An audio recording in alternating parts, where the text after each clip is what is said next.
Flosstube friends, how are you? I'm Sandy and this is my channel, Stitching with Sandy. Today is Sunday evening, August 7, 2022, and this is Flosstube number 21.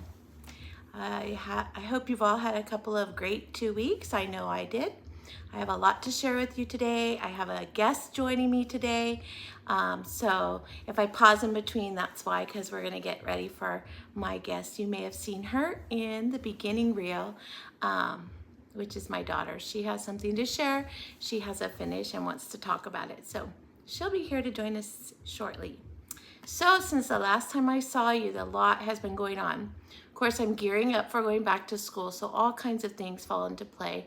But a couple weeks ago, right after my floss tube, the following week, I had my stitchy friends over for a luncheon since I was off for the summer, and I made street tacos and some rice, and we hung out. And so instead of going stitching at Panera Bread in the evening, we stitched here afterwards. It was really nice, it was really cozy, and we had so much fun. We're hoping to do it again. Only next time, I have to remember that when you make a dessert for your friends, not to forget to serve it to them. So my kids were really happy because at the end of the day, they had strawberry shortcake that was meant for my friends because I forgot to offer it. So bad hostess, I guess. It was a lot of fun. And then, let's see, checking my notes. After that, I went to my friend. I have a friend, Sharon. I used to work with her when I worked in special education. And when she retired, she became more busier than she ever was. So trying to make dates that work to get together is really hard sometimes because she's more busy than I am. And I have children at home and teach and socialize and take my kids here and there, and she's still more busier than I am. So in the summers, we try to get together. I've been having her teaching me how to quilt. I'm a beginner. I can sew a straight line. Yes, I can. But when it comes to putting quilts together, I still very rusty. Certain steps I need extra reminders because I forget, and I'm very visual. So if I don't see it happening, then it's really hard to do. So a couple of months ago, I saw that Vonna Pfeiffer was doing a friendship quilt. So I read her little post about it, and it was that you and your friends each stitch some squares, and then you swap squares, and then you put them together into your quilt. And when your quilt's finished, it has your squares and your friend's squares. So I thought that sounded fun, and I told my friend Sharon about it. So we both decided on a special quilt called the Sweet Dreams quilt. That's a Pat Sloan stitch along quilt, and the block we chose was a heart block, which I think is block number 3, and I'll show you.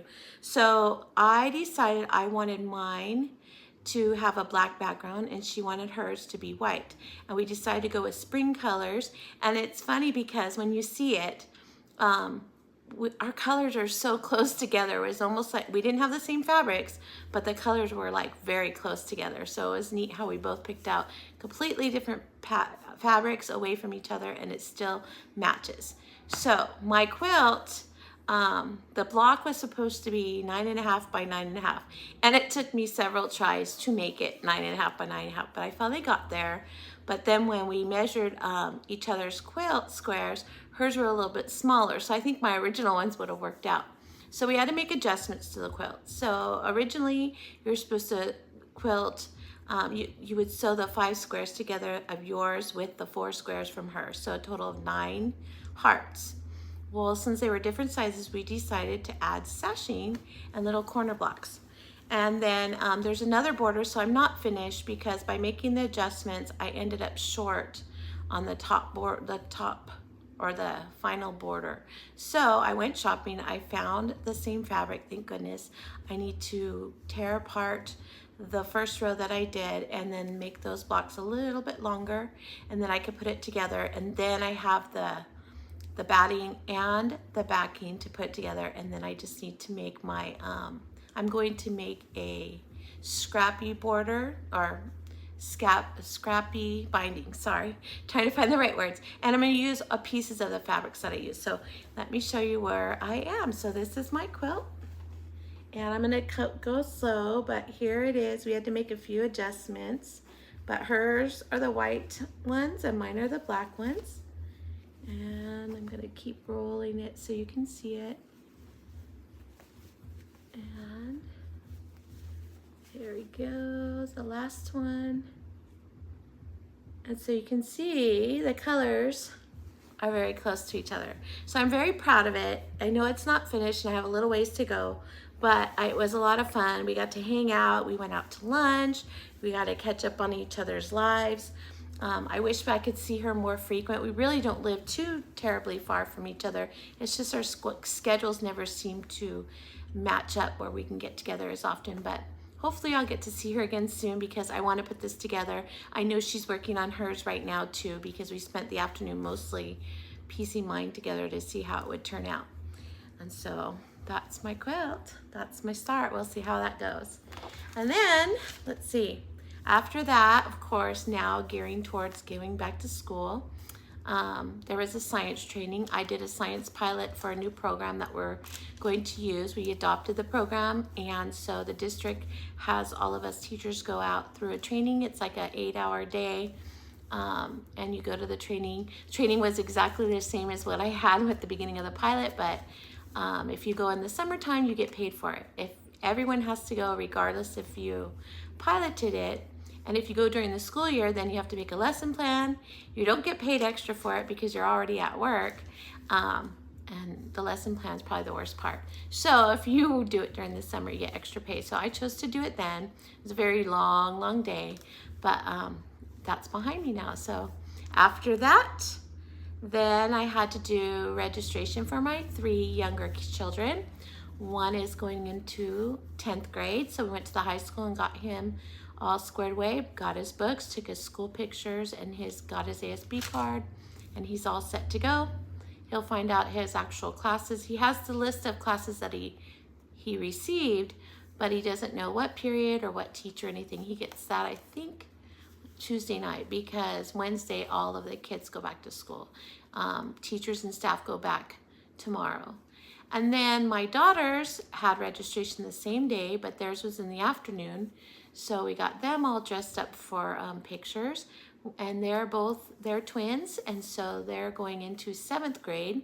So they got their pictures taken, picked up all of their books, and of course I drove all 3 kids crazy because I made them take pictures holding the books in front of the school sign because, hey, I'm a mom, that's what we do. So I told them that, and they kept saying, oh, do we have to do this every year? Yes, you do. So they did, and that was over, and then we had to go school shopping.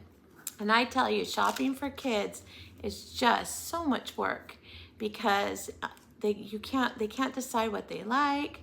Then they find something, then you got to find the size, and then when you're doing it times 3 or however many you have, it can be an all-day thing. So we ran around to a bunch of stores. I think we have 2 more stores to go to for shoes, but otherwise I think we're all set. And they have all their supplies, everything's all set for that. So they're good. I have a few more things to pick up, but since the students aren't coming till Wednesday, I have a couple days left. I need a new rocking chair. My rocking chair is very old and it broke at the end of last year, so I decided it's time to buy a new one. So I will be heading out to buy a new one tomorrow, because tomorrow teachers go back to work. We have a lot of prep in our room, a couple of meetings, and then on Tuesday we have Kinder Here I Come meet and greet. So the kids will come with their parents, they get to meet the teacher, we do a little presentation of what it'll be like in kindergarten, what our class schedules will be like, and then that'll give them a chance to listen to a story. I usually read The Kissing Hand. I usually read that story to them about Chester, the little raccoon, who's nervous about going to school. And that way the next morning they can do like Chester and give their mom a kiss, because she always gives him a kiss in the palm of her hand, so that when he's missing her, he can put his hand to his cheek and feel like his mom's saying, I love you, Chester. So the kids, we tell them, when you say goodbye to mom tomorrow, give a kiss in mom's hand and tell her to put it on her cheek. So that's usually the story I read each time, and that gives them a chance to feel a little bit more comfortable, sit on the carpet with their friends, and hopefully take away some of the worries that they have for the first day of school. So that's what I'm planning on doing. I did get my hair cut. I did pick up a few outfits, but I'm not completely ready yet. I think I've been in denial that it's starting because it seemed like summer flew by. So then, as I said, I've had a lot going on. So then we had our ladies' dinner in the Alba family. All of us Alba women met up at Red Robin because our Aunt Rosie, she wanted to have a burger. And so, although everybody else was surprised that we didn't go somewhere fancier, she wanted a burger and we didn't want to disappoint. So we all met up yesterday and had a great time, started talking about possibly a girls trip in November, which I'm really excited. I think we're gonna go to Vegas, and I think they're excited too. We haven't been on a girls trip in a few years, probably since before COVID happened. I think the last trip we went on a cruise to Ensenada and we had so much fun. So I'm looking forward to another girls trip. So then that brings me to the last thing that I wanted to share a little bit about. I hope you'll be patient with me. I will get to the cross stitch in a little bit, but this is something I really wanted to talk to you about because I know that sometimes there's some misconceptions and I want to clarify them. So as you know, I'm a kindergarten teacher and I live here in Southern California. So I can only speak about Southern California. I cannot speak about Northern California. I know that all districts are different, but I wanted to tell you a little bit about something that teachers do. There is a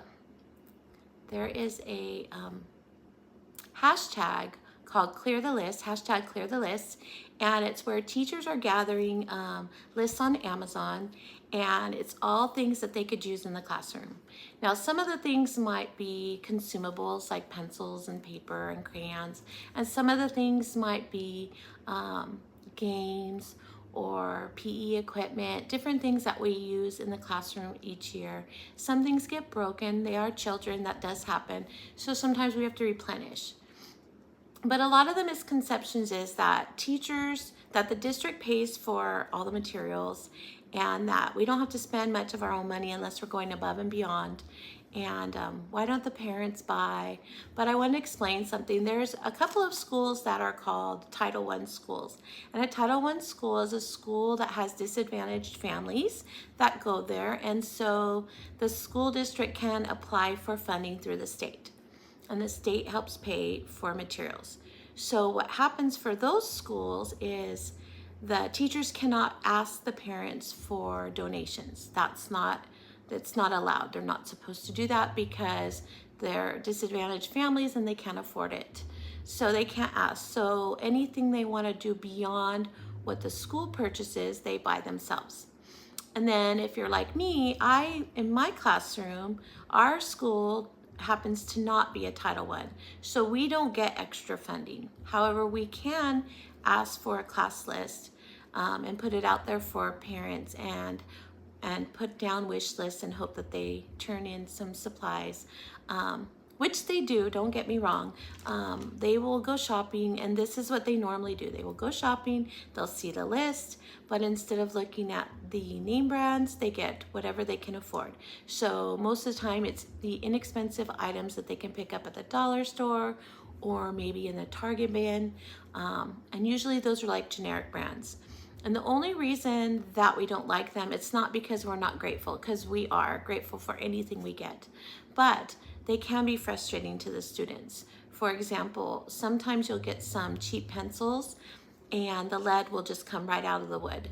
Or you keep sharpening it and it sharpens the tip like at a diagonal for some reason, and it eats up and it never sharpens all the way around, no matter what sharpener you put it into. So then you keep sharpening and sharpening until you get to a nub. So that happens. And then when crayons, colored pencils, markers, if you get generic ones, red isn't a true red, it comes out pink. And I know that, as stitchers, it's frustrating if you don't get the right color. Well, the little ones, they don't understand either, especially the boys get mad if the red is pink. So those kind of things happen. So actually the materials that we ask for, they're a little bit more to purchase, but they last a lot longer and they're more quality. The erasers on cheap pencils smear their writing instead of erase it, and that just causes them more frustration, and they keep trying to erase until they tear their paper. So these are some of the reasons why teachers ask for specific brands. It's just because we really don't want the kids frustrated, And most of the time we will go purchase things on our own afterwards anyways. So what I do every year is I put out my list, and if I don't get the things that I need or enough of the things I need within the first 2 weeks of school, then it's my turn to go purchase. Now our district gives, each teacher in our district gets $150 to last the entire school year. So in upper grades, it's not too bad because that doesn't include copies. That's separate. But this is just classroom materials. So for upper grades, that's not so bad because they don't have to buy much. They might buy extra spiral notebooks, or they might buy some binders, but they don't have to buy as much. Where in lower grades, and like in kindergarten, we have construction paper and watercolors and temper paint. These kind of items go quickly. Just to give you an example, the construction paper has 50 sheets of one color in it. And when I order it, it's almost $3 a pack. Well, if you're doing an art project for 32 students and you're using 4 or 5 different colors, that one pack of each color is pretty much gone in one art project, which would be approximately about $15 an art project. And as you know, little ones, they like to do art projects. It gets them busy, it works on their fine motor skills, and it helps them start collaborating and socializing with their peers. So it's really important that we do it, so we have to. So needing those materials is important. So what I do is I wait the first 2 weeks, then I take my class budget and I send it to Lakeshore. And at Lakeshore, I can buy construction paper, paints, all of those things. And then anything else that I need that I can't get at Lakeshore, I go to my bank and I apply for a school supply loan that they give teachers. Not all banks do it, but my bank does. And I apply for a $1,000 loan. And that loan has to be paid back within 10 months. So I don't have to pay interest, that's the good news, but I do get a loan every year, and I go out because some of the things that I like to purchase are non-consumables, like different things that they build with, blocks or tweezers to pick up things with their fine motor skills, outdoor equipment. All of these things are things that I hope to be able to use more than 1 year. It might be a math game, it could be a phonics game, it could be a yoga activity, maybe yoga mats, things that I can use for a couple of years, so not only my 32 kids that I have for this current year gets use of it, but more kids for future years get use of it, and then I can just replace it as I go. So that's usually what I do. That doesn't cover all the other things like Mother's Day, or if we're doing an event, we put on a show every year, Nutcracker. It doesn't include the costumes that we have to purchase for it or the decorations, but it's a good start. So, and then the worst part, the other misconception is that we can claim it on our taxes, and I can't speak for other states, but in California, you're only able to claim up to $250 and that's it. So I really don't get much back. And I could stop doing it, absolutely. People say, well, then don't spend your money. But I do believe that if you want a child to learn, you need to make it engaging. And when you have little children who need brain breaks every 5 minutes because they're so little and can't sit that long, you have to have lots of things that you can do. So by creating an engaging environment, gets them excited about learning, and then they're having fun while learning, and they don't think it's a chore and they don't dislike it. So I like to make learning fun, and so even though it is an expense, I do it because I know it's important for them. So with that being said, I want to tell you that there is a hashtag clear the list. If you Google it and you put clear the list at the top, there is a group called Get Your Teach On that has been collecting teachers' lists. So what we do is we go onto Amazon, we make our list, we make it public, then we copy the link and we post it there with our name and our school that we're from, and then anyone can go to that list and they can look up any teacher that they want, any school that they want. So if they want to look for a school in their own community, they click on that link and it takes them right to that teacher's wish list. You make the purchase, then Amazon mails it to the address that the teacher has put on. Now I advertise this. I went to Get Your Teach On and posted there first. So most of the donations through there, I don't even know the donor. Some of the materials that come in won't even have a label telling me who gave it to me. They just wanted to make an anonymous donation. And then I posted on my Facebook page and on Instagram. I'm going to link it in the box below, so if you would like to make a donation to my classroom, my list is up and it's starting to be cleared. There's things that have come off of it already.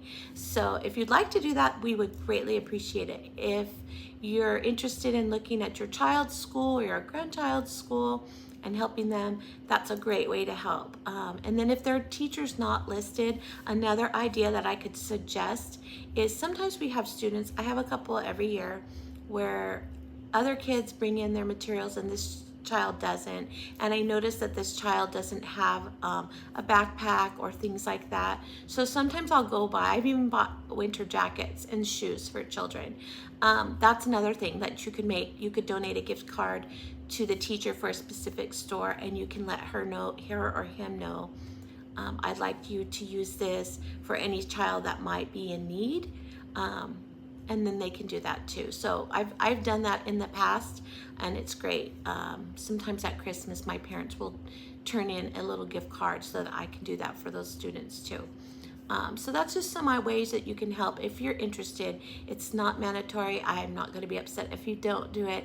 I just want to make you aware, so that way if you didn't realize how much we actually do in our classroom from our own pockets, that's what we do. So we love it, and I know every teacher has a big heart, and they wouldn't want to do something for their students that benefits their students, even if it costs a little bit. I know that's how I feel. So if you want to donate, the link is below, and thank you in advance. And for those of you who've already donated or planning on donating, my intention is I'm going to take the items to school. I have some that already came in the mail. I'm going to take them to school, take them out of the boxes and stack them up, take a picture, and then on my next Flosstube, I'm going to share the picture of all the lovely donations that I received. I can't share pictures of students, but I will be telling the students all about it, so I'm sure they're going to be very excited to be able to play with the new equipment that came in and use the materials that was donated as well. So I will look forward to sharing that with you on my next Flosstube. All right, so it's 22 minutes. Thanks for sticking by. I'm so sorry it's been so long. I want to thank you for stopping by. And if you're new to my channel, welcome. I hope that you find something to make you want to come back. If you're here and you haven't already, please subscribe and like. And if you hit the bell and click all, then every time I post something, it'll let you know so that you can come back and watch. So with that being said, I'm going to pause for a minute before I start my FFOs, because I'm going to invite my guest, Cassandra. That's one of my daughters. She's going to come and share with you something that she's worked on, and then I will share the rest of my FFOs. So hold tight. It'll be 1 second for you and about 2 minutes for me. All right, we're back. So for those of you who don't know, this is one of my daughters. Her name is Cassandra, and she started cross-stitching and sewing at the age of 4. Both of them did.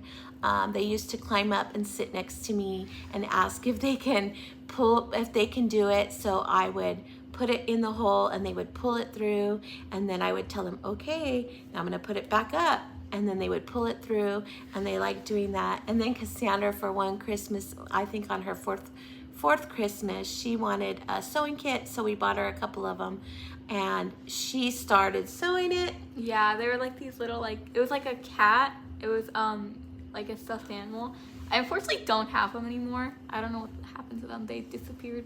Well, she started it. She asked me to show her how, so I showed her. She sat down and she did not get up until it was finished, and she was so excited about it. I'll have to see if I can find, I know I have a picture of her with it, so if I can find it, I will share with you my next video so you can see that. But she decided at the beginning of summer that she wanted to do a kit by herself, so I sent her to 123 Stitch because we don't have a local needle workshop, and I asked her to put up in the search engine what she was interested in, and she said she wanted to make something for her cat. Yeah, it was a tribute to Patrick. which My is cat. her cat. And if you saw the opener, you saw her cat. We took a picture of her finish with her and her finish and her cat. And he's, how old is Patrick? He is 2. He'll be 3 in October. Yes, she begged for him, and we couldn't get him for a couple years, so we finally surprised her one Christmas morning and gave it to her. And so I had a cat that passed away a year ago, and he was my everything. I rescued him when he was 10 days old, and I bought a picture frame that said best cat ever. Well, I bought her one too, so she thought that she would stitch something to put in the frame. However, when she got done, the frame's too small for it, so she decided to finish it a different way. Yeah, stitching seems like a lot more like smaller, but then when you actually do it, it seems bigger. So I'm gonna let her tell you about what she chose. Okay, so because I wanted to do a tribute to my cat, I found this orange cat. It's a Lizzie Kate. It is Love My Cat. It's a little orange cat. And it looks a lot like my cat, so that's why I wanted to do it. And so what we ended up doing is I made her a project bag. I got her a needle, some scissors, and I picked up the floss, DMC floss, that's what she's using the called for, and then I got her a scrap of one of my materials. So we are not sure the color, but it is a 14 count Aida, and I just reminded her how to do it, and then she sat and worked on it a little bit each night, right? And then she finished it. And then when she finished it, I said, well, how do you want me to FFO it? And I thought maybe she'd want to stand up, because the Lizzie Kates, sometimes you think they're going to be small, and then when you're done, they're kind of big, especially if you're doing them on 14 count or 28 count. And so it did. It was bigger than what she thought. And so I said, well, we can frame it. We can find a backer for it. We can make a pillow out of it or a stand up. And she kept going back and forth. And I told her, well, if you do a stand up or a pillow, we need to go shopping for fabric. Well, she finally decided. This is my finish. I decided to have the little ruching, and then I chose this little cat fabric on the back with a little like tan cat, because it looks like my cat. This is my first like stitch that I stitched the whole way through, because I one time had this like cross stitch, and it was like yarn, and the holes were like really big, and it was like plastic, and the needle was plastic too. So this is like my first like real one. Yeah. So she did. So she said, Mom, I want to get some fabric. So this is a fabric that we picked out. And she wanted me to make sure that this particular kitty was on the back. So he's front and center. So I had to fussy cut that a little bit. And then, of course, she chooses ruching, because she's seen me do that. And, of course, it does make a lovely. So she picked out this ribbon at the store as well. And I did the ruching on it. But she did everything else. She wanted to stuff it. And I swear it took you what? A long time, like an hour. hour. and I still didn't fill it the whole way. I know. I kept telling her, remember, you got to plump the fuzz, stick it in there, plump it up, stick it in there. And I told her, start with the bottom corner and work your way up. So she did until she thought it was finished, and then brought it to me. And then, of course, I've got my little stuffer to push into the corners. And when I did, I showed her it was about this much still that needed to be stuffed. So I stuffed it for her. Then I did a little slit that went to stuff it. I cut the little slit here, so I sewed up this, whip stitched it up, and then she wanted these 2 little heart buttons on there to hide the stitching. And to match the hearts in the front, right there. Yeah. So that is her first finish. So I said, well, do you know what you want to do? So one of the things that we talked about doing is, if you haven't seen it, Frosted Pumpkin Stitchery is going to be doing a Christmas stitch along that has 3 like dome. They're domes, right? Like snow globes. They're snow globes. I'm sorry. There's 4 in the set. They only reveal the look of one, which is like a penguin, but they said that's not the first one they're going to release. They come out, I believe, Friday or next week. Oh, wow. And she saw them and I saw them, so we're each gonna do them. So she was gonna wait for that, but then our friend PJ had found a purple pumpkin pattern, and PJ's been at a retreat, but she promised that when she got back, she would pass the pattern to us. And there's two different patterns in it. One's like long and skinny, and it has purple pumpkins, and then the other one's tall and skinny. So we decided we'd do a stitch along with that. So I'm gonna do the bottom piece, she'll do the top, and I'll share that on my next floss tube, because PJ should be back and we should see her this Thursday. So she's very excited about having another start, and now she's actually inspired her sister to get more involved, and her sister's decided she wants to do some sort of dragon.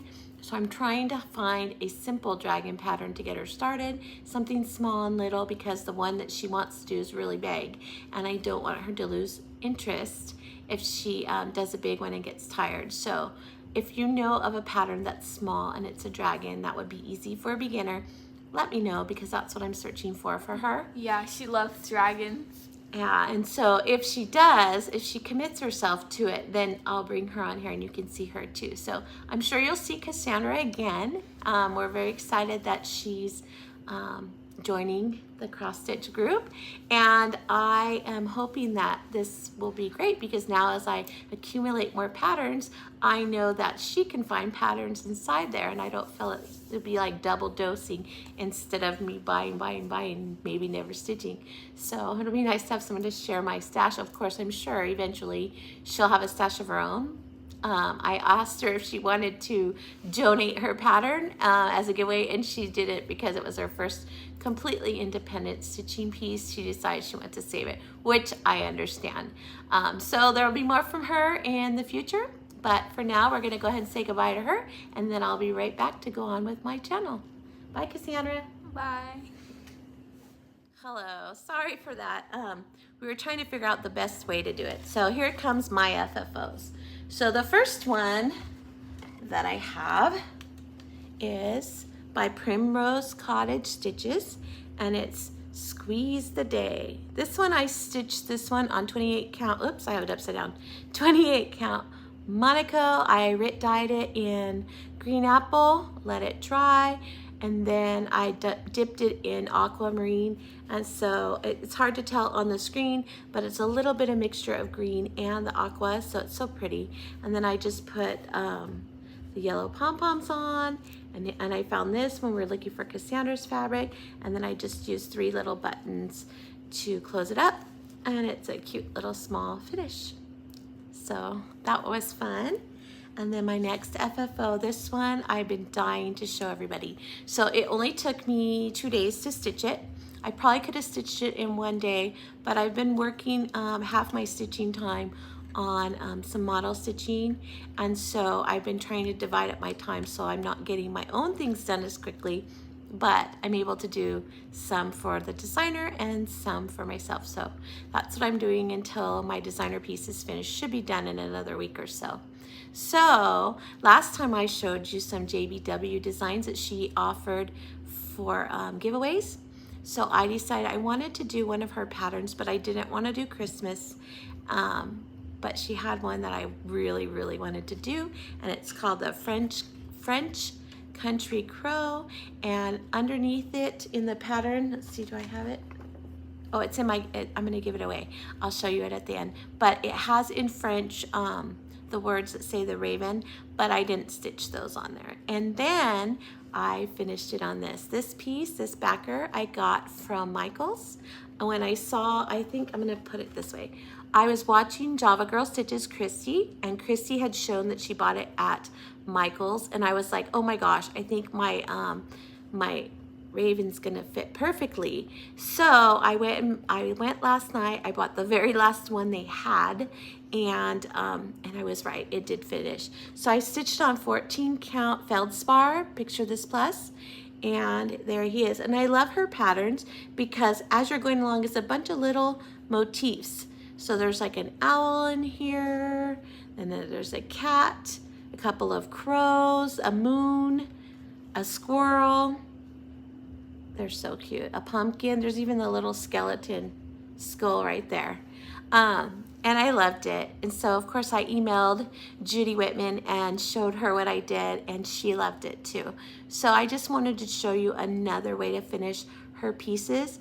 And this one, although I thought it was kind of small when I pulled it out, if you stitch it on 14 or 28 count, it actually came out pretty big. So now I can put this out when I get all my Halloween things out. I'm very excited about it. So there's that FFO. And then this one, I used to model stitch for Dimensions like years ago. And so in my box, I have tons of projects that I stitched for them. And if you model stitch, they would take a picture, they'd frame it, and they'd send it back fully framed for you. And then they would let you choose a pattern that you could stitch, and you would get the kit for free.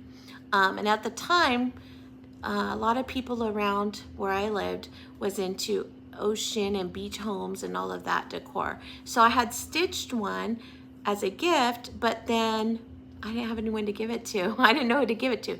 So when I was going through some of my things, I saw it in there and decided it was time to be FFO'd. I hadn't FFO'd it. So I did, and now I'm going to be gifting this. I found someone that I knew would love it, and so here it is. I was able to find this little wheel. It's like the wheel here from a ship, and I found it, believe it or not, I found it at the dollar store. And so it comes unfinished, so I took some paint and I rubbed it on and then rubbed it off so it would look more like a stain. And then I just added the white rope, and there it is. And this one is called the Serenity Prayer, and it's a Dimensions kit. And I don't know if you can still get it. I tried to look up to see if I saw it for sale anywhere, but I saw a bunch of other versions of it by Dimensions as well. So if you like this, the ones I saw had the lighthouse, and it had the beach chairs, and then it had like this along here. So it was kind of long, and then the prayer went down the side of it. So they do have one if you like that, but I did find someone to gift it to. I was very excited that she's excited for it.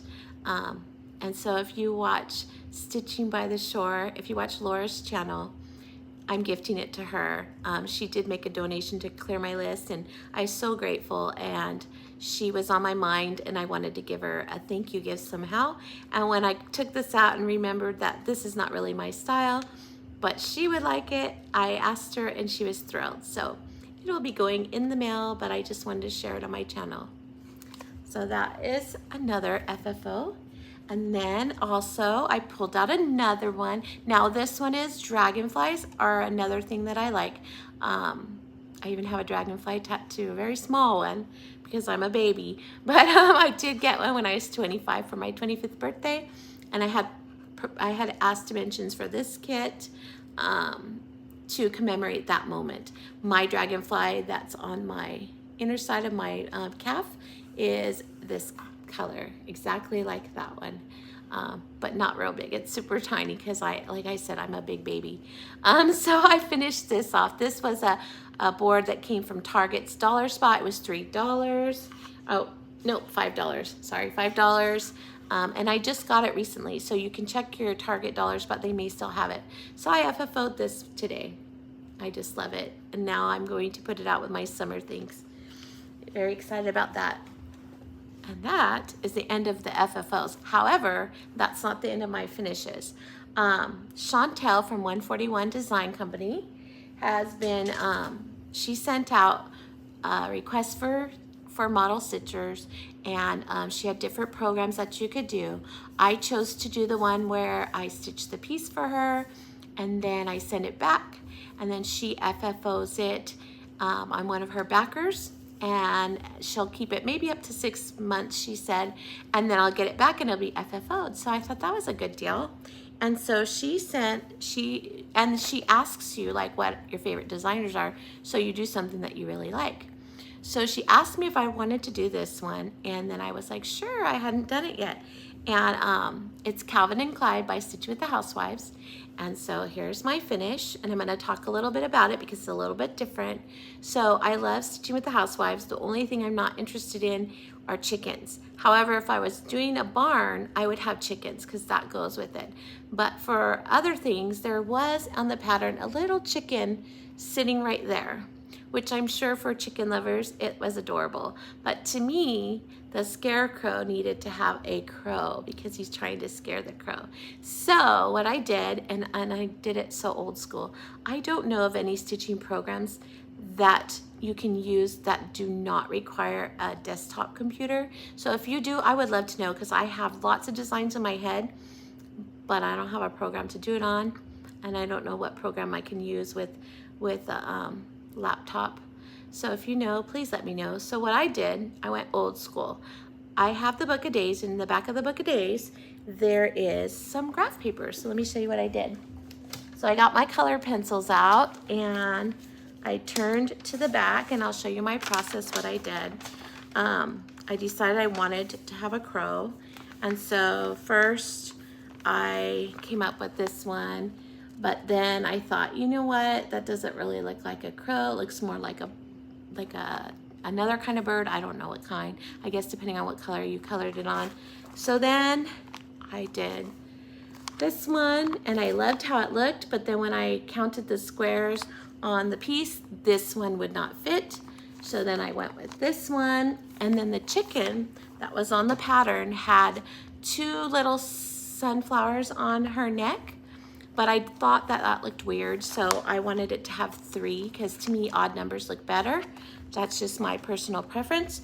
So I added 1, 2, 3 sunflowers and colored them with colored pencils, and then I counted how many squares I had here and made sure it would fit on the pattern.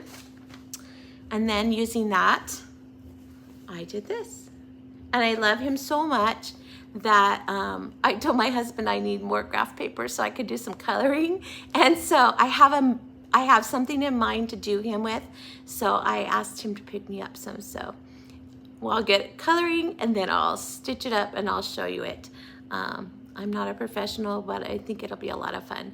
So there's my piece for Chantel. So I will be mailing that back to her. I can't wait to see what she does with it. And I'm so glad she asked me, because originally I think the reason why I didn't snatch this pattern up right away was because of the chicken. And for whatever reason at the time, I didn't think about designing my own. So there you go. And I can't tell you, I know this is fabric flare and it's 14 count. I don't know what the color is because when Chantel sent it to me, it just came like this. So I don't know the color, or I would let you know. If I find out, I will tell you. But I know it's fabric flare, and I know you can probably get it at Fat Quarter Shop. So then I said, well, I was in that bin. There was one piece that I did. I did a stitch along for Joan Elliott in 2014. And I stitched it, but it required beads. So when I pulled out the other pieces to FFO, I decided I should get the beads on it so then I can get it framed. So I'm going to show you. So this was a stitch along, and all of the pieces were, she gave you a different square each month, and I'll show you. Here it is. So here it is. It's gorgeous. And if you look up close, you can see there's beads in her hair, on her necklace, and in her dress. So Joan gave us this one, and then this one. Each month we got a different one. And then she gave us this one down here, which I just love, it's so pretty. And then this one's this one. And then she gave us this one for the center. And so then she had those 4 squares. They had the flowers on each one of them like this. And then the other things that were in here were like mystic pictures that she had done. But I didn't think they went along with the fairies. I really didn't. So I decided, I had a magazine that had a little booklet with some of her designs, and it had a big piece that had these little water fairies. Aren't they cute? So I just went and took them out of the big picture and placed them in here so that they could go, so that it's all fairies. And so I got all the beading done, and it's beautiful. And so I need to have it framed. Look at this one. Look at the gold beads on this one. Can you see them? So I'm gonna have that FFO'd. I need to get a frame for it now that it's fully finished. I'm very excited. So that was something that I did a few years back. I've done some other ones of hers. I'll need to dig those out so I can share those with you. Very excited about that. So those are all of my FFOs. So that brings me to giveaways. All right, so last week's giveaways, where are they? They're down here. Last week's giveaways were Honeybee Lane by Stitch It with the Housewives. Let me pull that out. This was it. All right, and this was my paper copy. And this one goes to, the keyword was honey, and the person who won is Jenny Dawn. Jenny with the I, Dawn. So Jenny, if you will email me, I will get this out to you. Please give me your address. You must be 18, so I can ask you for your address. But give me your address, and I will get this in the mail to you, and I hope it brings you joy. So that was Jenny Dawn. And when you're doing my email, be careful. My email does have the number 8 in it. A lot of people will put sandyalba@gmail.com, and then I don't get it because it's sandyalba8@gmail.com. So please carefully put that into your in your email so that way I can get it. And then the other pattern was Little House Needleworks Simplicity, and the keyword for that was simplicity. And the winner of this one goes to, sorry, I'm looking at my list, Jennifer Burns. And Jennifer Burns is B-Y-R-N-E-S, Burns. So Jennifer, if you'll email me, I will get that out to you. Burns, we have Mr. Burns at our school, and he spells his last name that way too. So I've never seen it spelled that way before, and now I know 2 people. All right, so what's next? All right, so autumn swaps. I've sent out all the partners. Everybody's gotten your addresses, and they're working on their autumn swap. Please make sure that if you got an email from me about who your partner is, if the person was specific and did not want Halloween, they only wanted fall, I put that. If I didn't put that, that means that they would take anything. So check your email really carefully, make sure. I'd hate for you to stitch up something Halloween and realize afterwards that they didn't want Halloween. So all of those has gone out. I'm not taking any more partners right now because everyone's paired up. The due date to mail your swap is September 1st. Make sure that you take a picture of it before it leaves you and take a picture of what you receive. If you'll send those pictures to me, that helps me keep track of who got what, and I can share it here on my channel so everyone can see how creative all of you are. Plus, it's a lot of fun. I like to see everyone else's stitching too. All right, so that brings me to whips. So whips, most of my whips were the ones that you've seen me FFO. Plus I was working on a Twin Peak primitive model stitch, so I can't show that one to you. But the other whips I finished, which you've seen. But I did work on Whip Go. Coincidentally, one of the squares that was called in July and one of the squares that was called in August was the same project. So I got 2 of the pieces. So what I'm talking about is Lizzie Kate's Halloween Rules, and this is I'm gonna do the entire piece, and I started from the bottom and I've been working up. And so let me show you where I'm at. I stitched this on a 14 count Aida, and I dyed it denim blue, and then I dunked it in coffee tea because I wanted it really grungy for Halloween. Excuse me. And here's where I'm at. It's huge. So here's from the bottom up. And I don't have the buttons in yet. I'll put the buttons in last.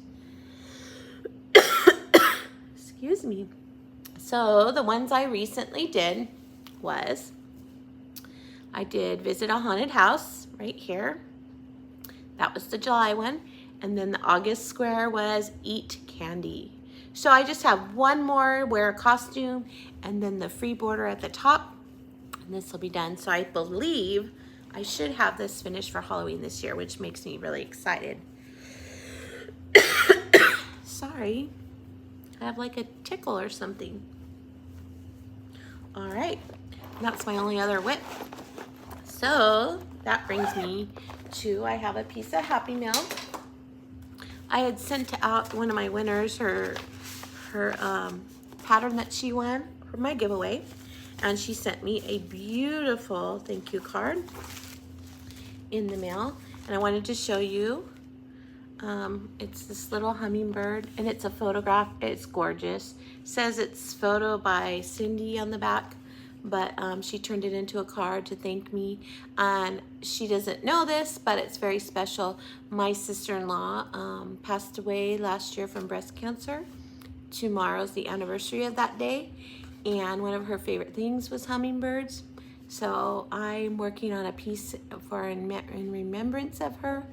And so I'm gonna put this picture, I'm gonna take it out of the card very carefully and put it with her piece when I'm finished.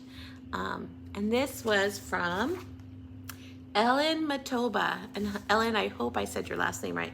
And then Ellen thanked me with giving me some fall variegated DMC flosses, which I thought was so lovely. She didn't have to do it, but she did, and I truly appreciate it. So thank you, Ellen. I'm glad that you got your stitching piece, and I hope you have as much fun with it as I did when I stitched it. So that was my Happy Mail, which then brings me to haul. So get your pens and papers out. I'm excited about my haul. All right. So if you remember last time, I didn't have any haul, but I've made up for it. Oh, and then I have a very sad story. I'm gonna tell you about that after haul. It won't make you cry, but it made me cry. All right, so first of all, I bought Primrose Cottage Stitches Welcome Autumn. Now I know Nicole Spohr is leading a stitch along for this. I don't know if I'll get to the stitch along, but I thought it was pretty cute, so I had to have it. So I bought this one. And then somebody, and I don't remember the channel that I was watching, mentioned that there was some Brenda Gervais patterns that you couldn't get on her website and that you couldn't order other places, but that Country Sampler had them. And so I went online and ordered them because I really, really, really love her. I think she's one of my favorite designers, it's Brenda Gervais. And so I ordered them and they came in, and that's Lollies, Crows, and Candy Corn by Brenda Gervais. I just think he's so cute. I love these little lollipops too. So that was one. And of course, there was a couple more. So then I got I Love Fall most of all. I've been seeing a lot of people have been buying this pattern. So I don't know when I'll get to it, but I love it. And then this one, I'm trying to think, I think it was Priscilla from Stitching with the Housewives stitched this one, and the white took a long time. I feel like it was her, but it's October 31st. And I just think it's so cute. I think it was her that stitched this long ago. And I liked it then and never ordered it. So those ones are the ones that I got from Country Sampler. And then I went to 123 Stitch and made a quick order. I got this one at Stony Creek, and it's a quote of the month pattern series, but I only wanted August. So hopefully I can stitch it. I don't know if I'll have time, but it says, "May your eyes see beauty only the heart can understand." And I liked it. I liked the little crow on the top, and I thought the sentiment was beautiful, and I love this here at the bottom. It's so gorgeous. So if I don't get to it this year, there's always next year. And then I had to order some Prairie Schoolers, and I'll tell you why, but the first one has nothing to do with it. I just liked it, and that was Prairie Schoolers Acorns. They're so cute. I think that variegated floss would look so good on this one, and then just go get some wool so you can do the tops. What a great finish that would be. And then I got Prairie Schooler Nevermore. Love it. I love it. I love this little crow right here, but I want to do the whole piece. And then because I'm a teacher and I've been doing stitching for my classroom, I saw this one, and it's called Schooler Kids by Prairie Schooler. So there's some little children there, and I thought that would be cute to put those in my classroom. I'm not going to make an apron, but I'll figure out how I'm going to finish that. And then what I decided to do is, so my grandson just turned 1 year old. I didn't get to see him or anything, but on July 25th, he turned 1 year old. And last year for his first Christmas, which I didn't get to see him either, they live in Arkansas and have not visited, and I haven't gotten to go there. I don't even know their address, to be honest with you, but I stitched an ornament for him. So I was trying to think, what kind of ornament would I do for him for this year? And then it occurred to me that I could do the 2021 Prairie Santa for him for Christmas. Well, then I said, oh, but then I could do Prairie Santas for my other kids. So I have my oldest, my grandson's father, Vincent. His birthday is in 1993. So I got Santa's Revisited number 3. And it has the 1993 one. I'm not sure which one it is, but when I open it up, I'm sure I'll find out. So it's one of these. And then my next son, Wesley, who lives in Missouri, his birthday is in 1995. So I bought this one, Santa's Revisited, and that's number 6. So that I can do his. And then my third son, Trevor, who lives here, his birthday, his year is 2006. So I ordered Santa Revisited number 9 so that I could stitch that here. And then my twins, so I'm gonna have to stitch these twice. So I'm probably gonna start with one of them first, stitch the others, and then come back to it again. And because their birthday is in 2010. So this is theirs. I need to stitch 2 of them. And then my grandson's is 2021, and this is 2021's. So I'm going to do those for ornaments for them. My goal is that all of my children have enough ornaments to put on their trees when they move out. And my older 2, when they were little, I used to buy them Hallmark ornaments every year. So I have those, and they're in the process. I'm mailing my number 2 son's ornaments to him. They're all boxed up, ready to go. As soon as I get an address for my oldest, they did just move out there, so he just hasn't thought to send mom the address yet. I do have a phone number, so as soon as I get that, I can send him his. But I thought in the meantime, I can continue to stitch them an ornament each year. And then my youngers, I kind of dropped the ball. So I'm going to start back with the year they were born and do one for every year so they can have as many ornaments as their brothers when they move out. So then the next thing I bought, my favorite thing to stitch for my tree is Snowmen. So I got Homespun Elegance Snowy Friends, and I can't wait to stitch that this year. That'll go on my tree. And then the last thing in my haul is I got this year's Halloween edition from Just Cross Stitch magazine. And I have to tell you, I think when I looked through it, there was about 14 different things in here that I liked, which was surprising because usually I can only find about 2 or 3 that I just love and can't bear not to do. But look at this crow. Look at him. This is the one I want to do first. He's sitting in front of the moonlight. That's so pretty. I would like to do a painting of that. Maybe I will. That's going to be the first one I do. But this is a beautiful magazine. If you haven't been able to get one yet, I got mine at Barnes & Noble's. Every year they come out at Barnes & Noble's. They're not as fast as if you pre-order, but they're there, and they had a bunch of them at ours. So if you haven't gotten yours yet, that's a place you could look. All right. Well, that was my haul. Okay, so here comes my sad story. So I have another package of haul coming my way because in my living room, or here in the family room, my coffee table is all solid wood. It's beautiful. Love it, love it, love it. Well, my husband dumped his Starbucks coffee and the lid popped right off, which normally when you drop your Starbucks coffee, the lid doesn't pop off so quickly. So I don't think it was on there all the way. And it spilled onto my coffee table, and I quickly ran and got things to clean it up, and it went down the side, and there's like glass doors on the side. Cleaned all that, opened the door, there's a little bit on the rim, cleaned all that, and thought we were good to go. Well, I've been working on organizing my patterns a new way, and in the future I will do an organization with you, how I organize my floss and my patterns, so that maybe it'll help you to organize yours. I don't know. It's another idea.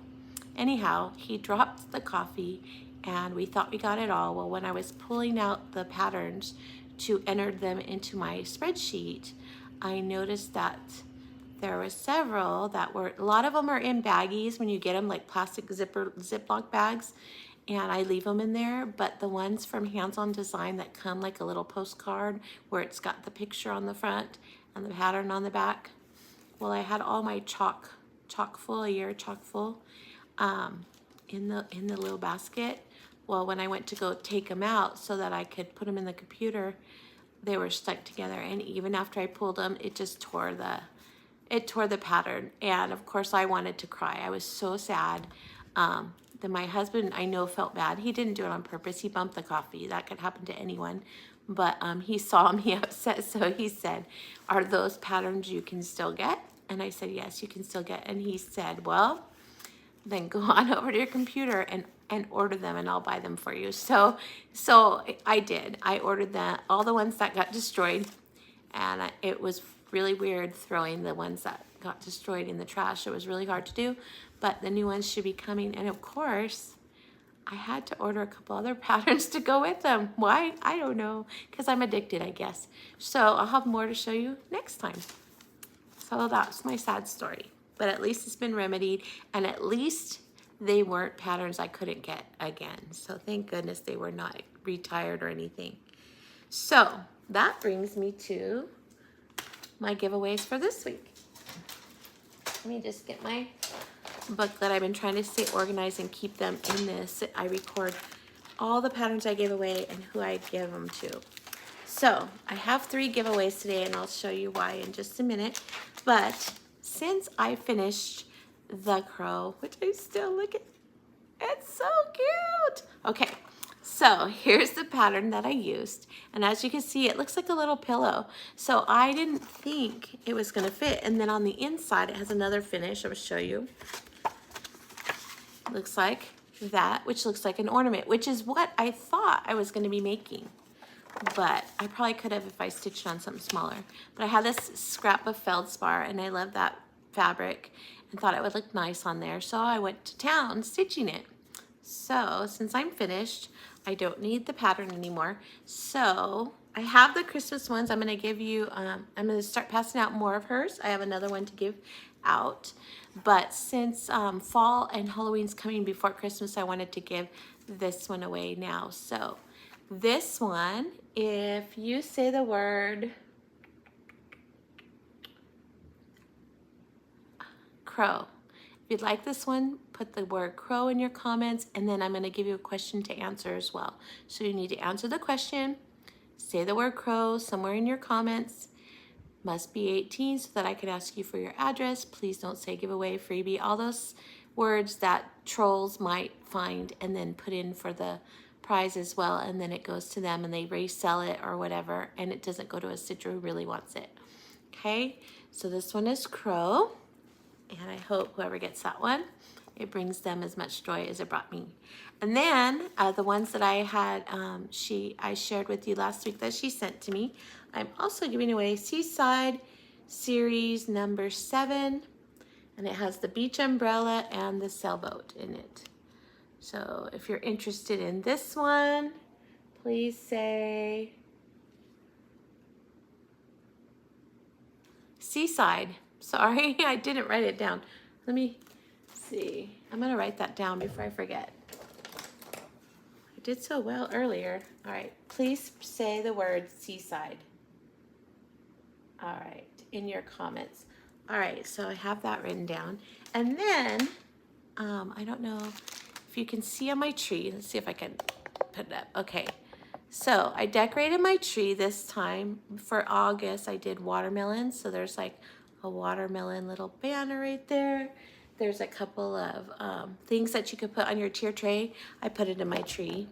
But one of the things that it came with is this little guy. I'm not a fan of gnomes. I don't like gnomes.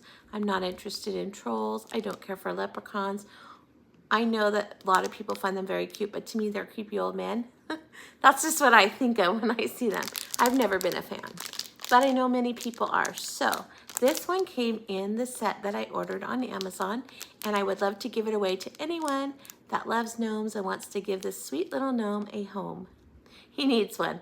So if you say the word watermelon, because he's holding watermelon, I will send that to you as well. So I have 3 giveaways this time. My crow, the seaside pattern, and the gnome. So you're gonna say crow, seaside, watermelon. And then I will put those in the random comment picker and send them to somebody who would like them. I might even have a gnome.